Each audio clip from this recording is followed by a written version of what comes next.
Au cœur du jardin d'Éden, où les échos des premiers soupirs de la création se mêlaient à la douce mélodie des rivières et au chuchotement des feuilles immortelles, une épopée oubliée s'étendait comme une fresque infinie, tissée avec les fils d'une histoire mystérieuse. Adam et Ève, les origines mêmes de la vie, n'étaient pas seulement les gardiens des fils éminents comme Caïn, Abel et Seth, mais également les gardiens d'une lignée féminine, des filles dont les noms résonnent à peine dans les feuillets antiques. La première de ces filles, Zara, était une émanation de la beauté céleste. Ses yeux, des fenêtres ouvertes sur la sagesse du jardin d'Éden, reflétaient une lumière née de l'aube du monde. Les boucles dorées de Zara semblaient tisser avec les rayons du soleil, créant une cascade d'éclats autour d'elle.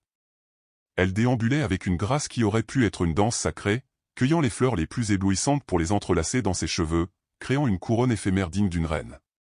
La seconde fille, Léa, portait en elle une grâce évoquant la légèreté d'une gazelle. Sa démarche était une danse silencieuse, une symphonie exécutée sur les pétales des fleurs qui semblaient s'incliner avec admiration à son passage. Léa était captivée par la sagesse inscrite dans les constellations étoilées. Chaque nuit, elle se retirait dans des clairières ombragées du jardin, déchiffrant les étoiles comme on lirait un manuscrit divin. Sa voix, douce et mélodieuse, s'harmonisait avec les murmures du vent.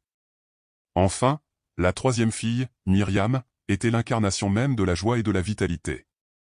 Ses cheveux d'un noir de jais semblaient capter la lumière des étoiles et la refléter dans chaque mèche. Myriam aimait danser sous la lueur argentée de la lune, ses pas légers créant une symphonie qui résonnait à travers tout le jardin. Sa présence était une source de réconfort pour les âmes tourmentées, sa voix apaisante un écho de la paix céleste. Les filles d'Adam et Ève grandissaient dans l'éclat béni du jardin, partageant des moments d'émerveillement, de découverte et d'innocence. Chacune d'elles portait en elle une parcelle du mystère divin, une étincelle de l'amour originel qui avait donné naissance à leur être.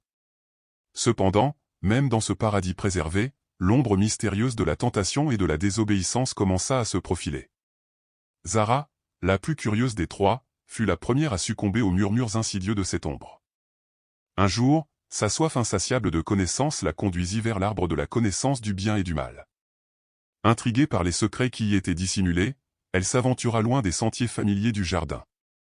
Léa, partageant la curiosité de sa sœur, la suivit, déchirée entre la loyauté envers son aîné et la crainte des conséquences. L'arbre interdit, dressé comme un oracle de destin, devint le lieu où les pas de Zara et Léa les conduisirent vers une bifurcation irréversible de leur destinée. Myriam, gardienne de la sagesse et fidèle à la voix divine, demeura dans les clairières éclairées par la lumière céleste. Son regard s'étendait au-delà des frondaisons, scrutant le firmament étoilé comme pour anticiper les contours des événements à venir. La destinée des filles d'Adam et Ève, tissée dans la trame même de la création, allait prendre une tournure inattendue. L'ombre de la transgression s'étendit sur Zara et Léa comme un voile sombre. Le jardin d'Éden, autrefois un Éden de paix, fut entrelacé de fils d'obscurité et de regret. Les sœurs, désormais étrangères dans leur propre sanctuaire, connurent le poids de la séparation. Les larmes versées, gouttelettes sacrées, arrosèrent le sol sacré du jardin, chaque perle portant le fardeau du péché. Myriam, cependant, resta dans les clairières sacrées, cherchant la réconciliation et la guérison. Sa présence, tel un phare dans la nuit, illuminait les sentiers égarés de ses sœurs. Elle devint la gardienne des souvenirs de l'Éden perdu, une gardienne de l'espoir qui persistait même au cœur de la chute. Les saisons du temps continuèrent leur danse infinie. Zara et Léa, confrontées à l'ampleur de leur erreur, ressentirent le poids du chagrin et du repentir. Leurs pas les menèrent vers le chemin du pardon divin, guidés par la lumière toujours présente de Myriam. Les trois sœurs, unies par le fil de la rédemption, apprirent la valeur de l'obéissance, de la compassion et du pardon. Le jardin d'Éden, déchiré par la chute mais empreint de la grâce divine, devint le théâtre de la rédemption. Les filles d'Adam et Ève, forgées par l'expérience de la désobéissance et de la réconciliation, devinrent des phares dans les ténèbres du monde marqué par le péché. Leur histoire, tissée dans les annales du temps, devint un témoignage vivant de la possibilité de la rédemption et de la force transcendante de l'amour fraternel.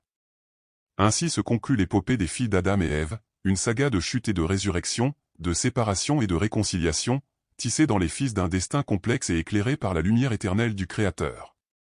À travers les éons, leur héritage perdura, gravé dans les mémoires comme une leçon immuable d'amour, de rédemption et d'espoir. Même lorsque le jardin d'Éden se dissipa dans les brumes de l'histoire, l'esprit indomptable des filles d'Adam et Ève continua de briller comme des étoiles éternelles dans le firmament de l'humanité.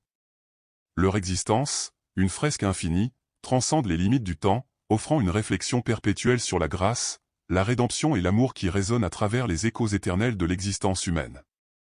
Dans cette épopée éternelle, les filles d'Adam et Ève demeurent des émissaires de lumière, des gardiennes bienveillantes qui guident les générations futures à travers les labyrinthes de la vie, rappelant que même dans les ombres les plus sombres, l'aube de la rédemption peut émerger, illuminant le chemin vers la grâce et l'éternité.